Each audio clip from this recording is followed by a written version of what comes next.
Hurmatli do'stlar, o'quv mashg'ulotlarimizda juda ham qiziqarli mavzusi bugun, ya'ni qo'rquv, vahimani yengish, ruhiy xotirjamlik. Hammamizda ushbu hissiyotlar o'tgan, kimdadir ko'p, kimdadir kam. Men sizlarga hozir simptomlarni, shikoyatlarni sanab o'taman.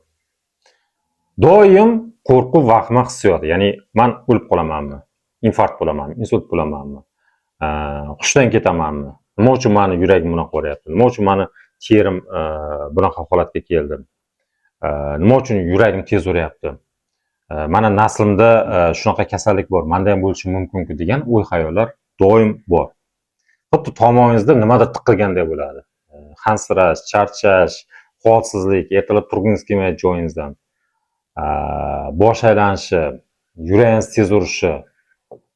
Kimdadir ushbu shikoyatlar doim bor. Birinchidan aytishim kerak, siz aqldan ozmayapsiz. Sizda og'ir ruhiy kasalliklar yo'q.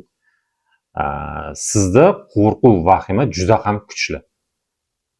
Sababi nimada? Bugun umumiy ma'lumotlarni beramiz.